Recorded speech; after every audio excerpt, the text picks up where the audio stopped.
Hi everyone, Matt here. I'm the youth and family pastor at Cornerstone Church in Marshfield. I'm happy to share with you today's Cornerstone Connection, a daily devotional. As we begin this morning, I'll just let you know we'll be in the letter of First Corinthians, found in the New Testament, and we'll be in chapter 2, just a portion of it. I invite you to go there if you'd like. And I want to begin with this simple question. And it could be a question that you say, yeah, that describes me today, or that was me a month ago, or that was me 5 years ago, or it's not me right now, but it certainly could be me in the future. And here's the question. Have you ever kind of felt like you're at the end of your rope? You've kind of felt like, hey, I've got nothing. I feel like I've tried everything in this situation. Or I feel like I've given this person all that I have to offer, and I just have nothing left. And this is a very common way for people to feel, and it's a really hard way to feel. It's one of those feelings that we have when we might say we're in a valley, when we feel like, man, I'm in the valley of life, and I have nothing to offer. I have nothing to give. I've offered everything I have, and I just have nothing left. What do we do in that situation? Well, what is our natural response? Do we try to fight harder? Do we give up? What do we do? Well, I think we gain some wisdom today from Paul's writing to the Corinthian church. And he explains in the first 5 verses of 1 Corinthians chapter 2 that he found himself feeling like he had nothing.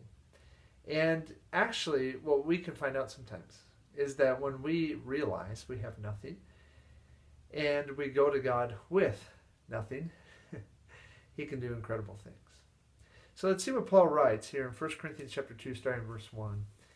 He says, "When I came to you, brothers, I did not come with eloquence or superior wisdom, as I proclaimed to you the testimony about God." So he states what he did not bring. "For I resolved to know nothing while I was with you except Jesus Christ and him crucified. I came to you in weakness, came to you in fear, and with much trembling." How's that for honesty? "My message and my preaching were not with wise and persuasive words, but with a demonstration of the Spirit's power, so that your faith might not rest on men's wisdom, but on God's power."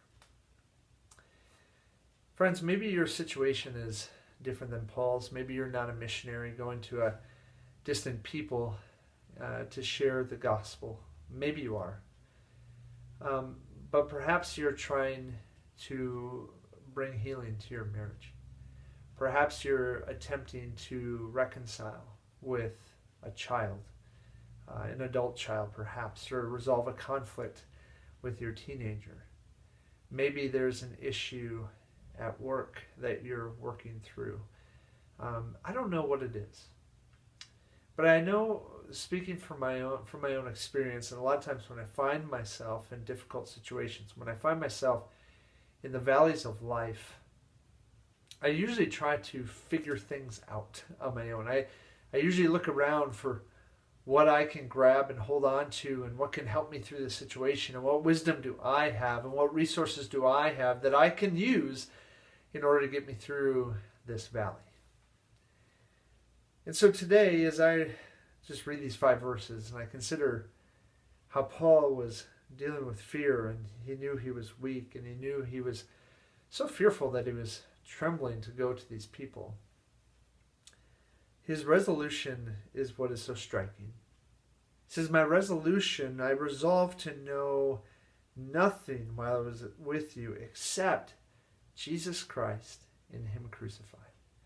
He reasoned with himself and he said, the best thing I can do is have less of me or none of me, because when that is the case, God fills every gap, and he can work in a powerful and mighty way through an empty vessel. Friends, again, I don't know your situation. I don't know if you're even in a valley. But if you are, have you tried resolving to know nothing?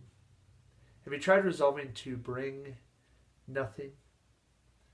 Have you tried resolving to just cease fighting and arguing and just stop and be still and know that God is God and He is there to fill you. He is there to walk you through the valley. He is your good shepherd.